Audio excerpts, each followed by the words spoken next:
Greetings, philosophers, and welcome to Let's Play Socrates Jones, Part IV. You may remember that the most interesting thing we learned in the last episode is that the original Socrates disappeared from the intelligible realm many years ago, and we do not know why. We've added it to our list of ongoing mysteries. Perhaps it had something to do with his unexplained vendetta against shoe shops, but perhaps the answer will be found in Chapter 3, The Social Contract. Let's not waste any more time, let's dive right in. Well, the original Socrates may have bested the Arbiter's challenge, but that's 2 philosophers down and I don't feel any closer to our goal. It always seems to be just out of reach, doesn't it? Do not worry, there are still near infinite perspectives to examine. Joy.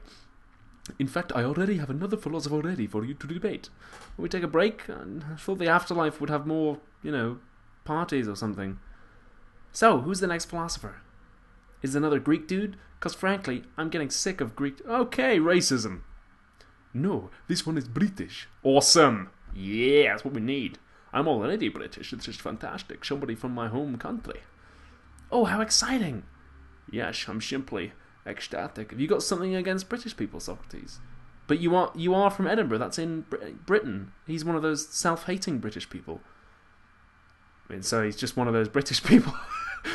No, it's all okay. I just really... What's the matter, Socrates? No, I just hate British people. I just don't like them. Do you no longer wish to continue?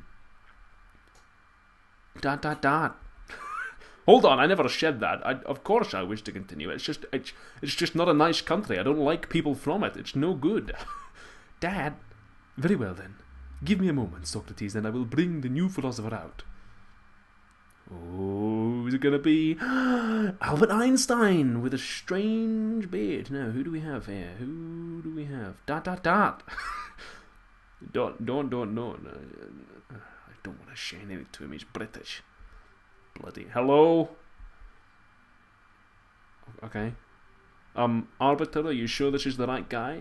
He isn't doing anything. Have you tried turning him off and turning him on again? Maybe he's dead. We're all dead, mate. Good observation. Well, technically. Humbug! Oh! Eep! He can speak! Of course I can speak, silly girl. I just chose not to. You waste time with small words. Small words are the money of fools. Ooh, Arbiter. Who is this guy with his quite sinister background music and yet so catchy? You may refer to me as Thomas Hobbes. Oh! Awesome! I'm excited for this. You should know, Mr. Jones, that my mother gave birth to twins. Myself and Fear! Wow. Fear came out of your mum's vagina. Well, fair enough. By the end of the day, you will be thoroughly acquainted with both of us. Ooh, well, geez, isn't he a dramatic one? Bloody Brits. Hobbes, you may present your argument. Of course, Arbiter. Allow me to begin by describing to you the natural state of man. Presentation. In the natural state, men find themselves equal and in competition for resources. Indeed, this was Hobbes' famous starting point, the kind of natural state of nature. Being selfish, they will go to any lengths to achieve their desires. This sets them at odds with every other man, creating a constant state of war. Ceaseless conflict makes life nasty, brutish, and short. And that's one of his, well, it's a paraphrase of one of his most famous quotes, that life is nasty, poor, brutish, and short. And there we go, the natural state of mankind. Natural state, okay. Mankind is selfish. But wait, you said nothing about morality. Of course not. In the natural state, there is no morality. There is nothing binding us to respect one another. Nothing stopping us from killing each other. What? Ooh, I love that little moustache twiddle animation. Did you see? Look, there it is. Oh, that's good. I like that. What? Well, that's depressing. And ridiculous. Of course there's a sense of right and wrong. Arbiter, there's no way this philosophy can possibly be the correct answer. You seem rather sure of yourself, Mr. Jones. Shall we put your theories to the test? Gladly. Bloody British. Careful. Argument. In the natural state, men find themselves equal and in competition for resources. Okay, that's fair enough. Being selfish, they're good. No, I'm pretty clear on that. Sets them at odds with every other man, creating a constant... Yeah... Ceaseless conflict makes life nasty, brutish and short. Aha, but... people work together, pal. This is what it's... Oh, no! Humbug! Or maybe not. Humbug's a good counter-argument. Alright, fine. Nasty, brutish and short. Selfish, they go to any lengths. Can you back that up at all? Do you have any evidence for this? Can you back that up? Back that ash up. Tell me, Mr. Jones, why do you stand here debating philosopher after philosopher? Do you simply do it for the fun of it? No, it's the only way I can get home. Exactly. Like all men, you are motivated by personal interest. So motivated that you will try something you, as an accountant, are not inclined to do. Think! Ooh, you cheeky bugger! You'd be cross if your accountant didn't think. You'd be in trouble with the law. As you can see, my point stands strong, as do the points of my moustache. That really is a fantastic beard. I wish I could grow a beard like that. Men find themselves equal in a competition. Can you back that up, though? Because has there ever really been a natural state of humans? Can you support that? Mr. Jones, in the natural state, no man orders any other about. They all compete as equals, using only their natural facilities. The things we desire, food, water, and shelter, for example, they are not unlimited in quantity. The amount of people wanting vastly outstrips the quantity of the wanted. As a result, men must compete for their desires. In the natural... okay. Being selfish, they'll go to any lengths. Sets in a constant state of war. But people work together. It's not... Nonsense! Yes! Hobbes, your argument here is about as weak as they come. You claim that people are in a constant state of war, but I see people cooperate every day. Is that so? Yes, societies are in fact built upon such cooperation. He's got you there. Employees in a business collaborate to create a product. Construction workers get together to build a house. Police work together to take down criminals. Sometimes the crew of a Russian submarine can cooperate in order to defect to the Americans, and Alec Baldwin and James Earl Jones will be there, and Sham Neill and Tim Curry will be Russian, and I was Russian as well, although I didn't quite sound it. But anyway, that's the point I'm making. People cooperate all the time. Philosophers work together to find the truth. Indeed they do. Sometimes even a knight and a dragon can cooperate, like in the movie Dragonheart. Thank you, Arbiter. Well, Thomas Hobbes, if people were always at war, none of these things would be possible. Society as we know it couldn't exist. What do you have to say to that? I say that you are merely an observer of the obvious, Mr. Jones. Huh? You insult my intelligence. Do you really think I hadn't considered such things? A sense of morality is what allows us to cooperate in such a fashion. But wait, hold on. You said earlier there was no morality. Indeed, in the natural state this is true. However, as such a state is extremely uncomfortable, we have long since moved beyond... This is getting closer and closer to Alan Rickman. As such a state is extremely uncomfortable, we have long since moved beyond it, Mr. Potter. Allow me to explain to you, Mr. Jones, the step you have missed. I'll get you, John McClane. Presentation. At the core of mankind's self-interest is survival. However, in the natural state, there is no security. Thus, mankind is impelled to seek peace, forming contracts between individuals. Social contract, okay. It is from such exchanges that our sense of morality is born. And there you have it. Our moral rules, our society, our political systems, they all come from the social contract. A very compelling argument indeed. How did this happen? I thought for sure we were ready to move on. You walked right into that one, Dad. Helped him set it up and everything. Hobbes is one of the most prominent social contract philosophers. Well, he's not really one of the most prominent, now, because he's dead. But he's pretty famous. It's only natural he took his argument in this direction. What? Thanks for frickin' telling me. You knew this? Why didn't you warn me? Sorry, I just assumed you already knew. I mean, that's kind of... It's not uncommon knowledge, Well, excuse me, I'm an accountant from Edinburgh who lives in New York, and I am also dead. I have a lot on my plate at the moment. It's not unreasonable that I didn't know this, okay? We've established I don't know anything about philosophy. You're a rubbish daughter. You're terrible. bloody bridge. Is there a problem, Socrates? Are you ready to accept the truth of my arguments? Well, his argument seems pretty solid now, that's for sure. But something built on a premise so grim, I just can't accept it without examination. Arbiter, I'd like to ask Mr. Hobbes a few questions. Bah, scholastic thinking. I hardly see the attraction in it. This guy starting to be a little bit like Alan Rickman meets Stewie Griffin from Family Guy. I'm not even going to attempt doing that voice. Come now, Hobbes. Very well, Mr. Jones. Give it a shot. Let's see how it goes. Argument. At the core of mankind's self-interest is survival. Okay. Can you back that up? Can you back that up? I mean, it seems fairly obvious, but just back it up anyway. Can you back that up? Tell me, Mr. Jones, do you enjoy being dead? Well, I guess well, it hasn't been so bad, actually. That's what I was going to say. Well, I'm kind of stuck in the set from Labyrinth, and there's a lot of confusing questions, and my daughter might be sleeping with a man with a cow skull on his head. But other than that, I mean, it's better than nothing, I guess. Oh, yeah, I mean, it's been great. I've been meeting cool people like you. I've been mistaken for a several thousand-year-old missing person with a vendetta against shoe salesmen. Of course, I would rather still be alive. I need to live. I'm very lively, I'll have you know. I think most people at my age would do anything to stay. Oh dear, and I just made your point for you. Indeed, you have my gratitude, Mr. Jones, and Mr. Takagi won't be joining us for the rest of his life. At the Court of Martial Encounter, blah blah blah blah. Okay, cool. However, in the natural state, there is no security. Can you back that up, though? Because again, has there ever really been a natural state? Can you back this up? Our previous discussion illustrated the dangers of the natural state. The natural state, Mr. Jones. The natural state.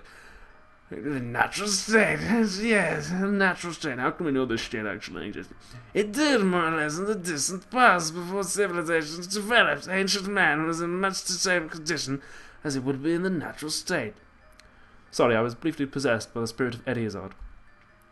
I don't know why he's in this afterlife. Should be in transvestite afterlife. That's just San Francisco. All of this is supported by archaeology as well as the study of modern hunter-gatherer societies. I have a friend from San Francisco. Big shout out to you if you're watching in San Francisco. I love that place. Thus, mankind is impelled to seek peace, forming contracts between individuals. What do you mean by a contract exactly? I don't remember shining anything. What exactly do you mean by contract? Indeed, this could use some elaboration. Very well. By contract, I refer to an agreement between individuals. Okay. In such contracts, we agree to give up some of our personal freedoms, most notably our freedom to harm.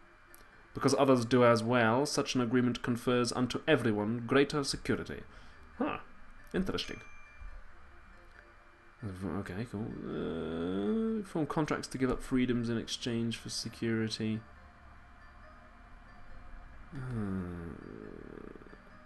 Aha! See, if you form a social contract, then it's in your interest for everyone else to obey the contract. Nonsense! It's in your interest for everyone else to obey the contract, and for you to break the rules. Hold it right there, Hobbes. I'll admit the individual parts of your philosophy sound good on paper, but they don't work quite so well when viewed as a whole. Is that so? To explain? Gladly. Your social contract theory is based on the idea that people are shellfish. That people are shellfish? People are shellfish? Oh my god, I never expected to reach this conclusion. Wait, no, I must have misunderstood something. People are literally shellfish. Indeed. And that they will go to any lengths to improve their own prosperity. Correct, which is why contracts must be formed. I'm a little confused. What exactly is the problem, Socrates? Isn't it apparent by now? If the only benefits of the social contract come from other people giving up their rights, and people are as shellfish... people are shellfish, as you claim, what is there to stop these oh-so-shellfish individuals from breaking a contract after it's made? Whoa! Hair change! Exclamation point! Exclamation point! Why, that is a very good question. Working off Hobbes' own theory of human nature, men will always seek the most advantageous situation. Well, the most advantageous situation for anyone would be that they keep their rights when others give them up. So why would people ever keep their contracts? They wouldn't. Of course not. Everyone would stab each other in the back the moment they could get away with it. Hobbes, your ideas taken all together are shelf-defeating. They're shelf-defeating. They defeat shelves. There is no way the societal contract could be formed in the way you've described. Nonsense. Whoa. The voice of Hobbes is brought to you there by Megatron. Mr. Jones, you're getting carried away. I think I've made pretty good points, actually. It's going okay. Laughter is nothing more than a reaction to sudden glory, Mr. Jones. And in your case, the glory you are reacting to is quite artificial. What? All of these things you are saying, they have occurred to me. They are in fact the obvious progression of thought. I will attempt to penetrate your mind just as the Dark Lord would... Wait, sorry, wrong script. The fact that any self-interested man would break his contract is a problem, which is why I came up with the next step in the thought process. The next step? Presentation. Without obligation, selfish individuals are indeed likely to break the contract. However, such obligation can easily be created by fear, namely fear of repercussions. Fear which came out of my mother's vagina and is my twin. This fear can in turn be created by empowering a sovereign. Such a ruler could then deal out punishments to those who break the contract. Indeed, in old-fashioned British schools, punishment was indeed dealt out by a ruler. And as a result, the moral systems of the contract would remain intact. And there we go. As you can see, Mr. Jones, my philosophy is quite sustainable. The social contract simply needs proper enforcement. Contracts need to be enforced. Okay. You know what? I think I actually missed talking to Euthyphro. His accent was really shilly. Dad, are you going to be okay? I don't know if there is a problem here, Harry. I mean, we just needed to find the nature of morality. Maybe this is it. Do you honestly believe that? Do you think that morality is found in the rules dictators enforce? Well, no, Well then, keep looking. There has to be a flaw in his argument somewhere. Are you two quite done chatting over there? Oh, Arbiter's getting jealous because he's spending too much time with her dad, not enough with him. Yes, Arbiter, sorry. Hobbes, you may have thought through my previous challenges, but my life depends on my only accepting the true nature of morality. And somehow, I just can't accept that this is it. Bah, humbug. Very well then, Mr. Jones. I have all the time in the world. Examine away. Hobbes' voice is coming out quite sinister. Without obligation, shellfish individuals are indeed likely to break the contract. Ooh, I've got new music. Nice. Cool. Selfish individuals are indeed likely to break the contract, okay? However, such obligation can easily be created by fear. Can you back that up? Back that up. Can you back that up at all? Tell me, Mr. Jones, are you familiar with the concept of hell? God, this guy's dark. In Christian religions, fear of hell is used as a major motivator in keeping the tenets of the faith. For many, it is an even more effective motivator than the promise of heaven. Which has turned out to be empty, actually, since, we did. Spare the rod, spoil the child. There are countless situations in which fear is used to enforce the public good. Okay, well, alright. Fear of repercussions. This fear can in turn be created by empowering a sovereign. Can you back that up at all? What do you mean? Can you back that statement up? Who do you fear more than someone who is stronger than you?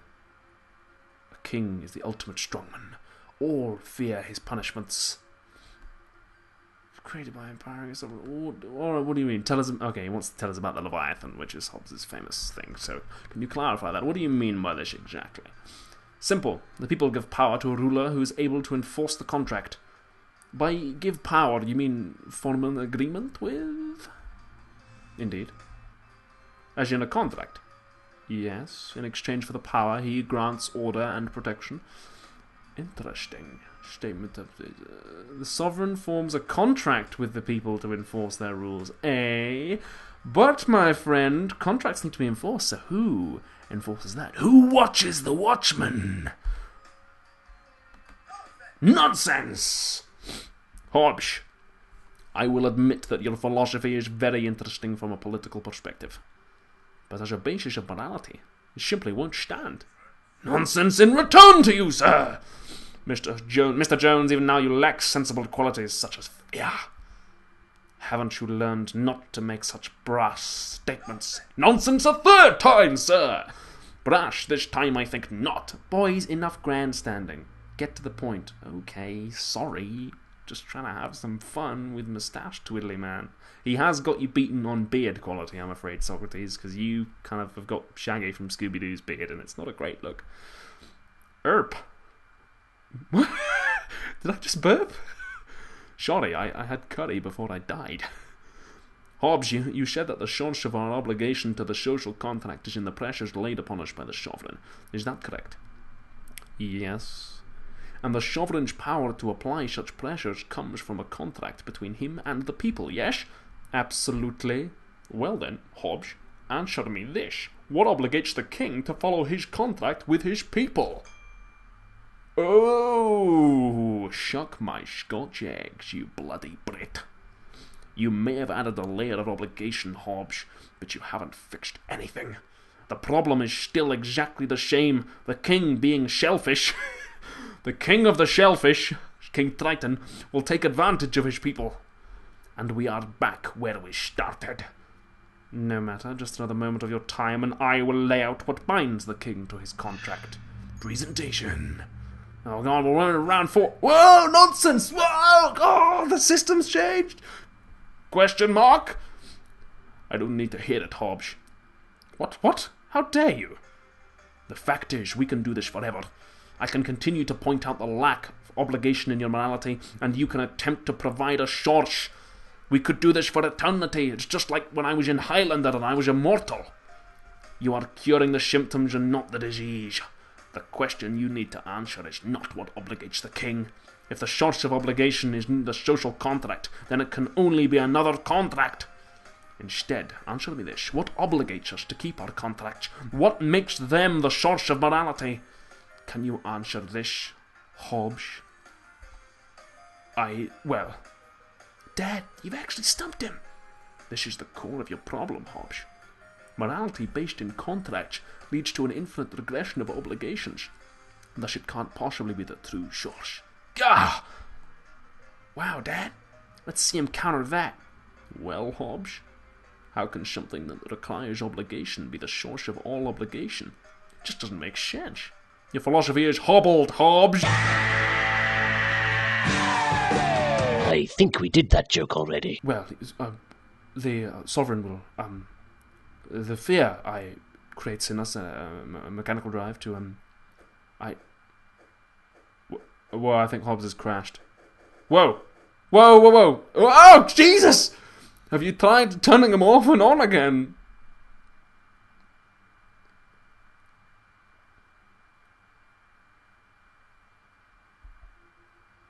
Socrates, do you know what my last words were before I died? Now I am about to take my last voyage, a great leap into the dark. I desired rest, a life finally free from fear and discomfort. I did not wish to be trapped in this realm debating for all eternity. Accepting the Arbiter's challenge was a foolish choice, Mr. Jones. But needless to say, I can understand why you did so. And ignorant as you are, you have given me reason to re-examine my principles. I shall now take my leave. And the Oscar goes to... Ooh, a dramatic ending to Chapter IV. We are still no closer to answering these various mysteries, such as, well, still, how does Dracula cow skull skeletal man close the skull holes on his face? Why does the original Socrates loathe shoe shops so very, very much? I think ultimately Hobbes was a very moving character. I quite liked that. It was good. I think that's a good place to stop there, Floss fans. Thank you very much for watching, and I will see you in part 5 of Socrates Jones at some point in the very near future. If you enjoyed this episode, don't forget to leave a like, and I'll see you in Chapter 4, The Pursuit of Happiness.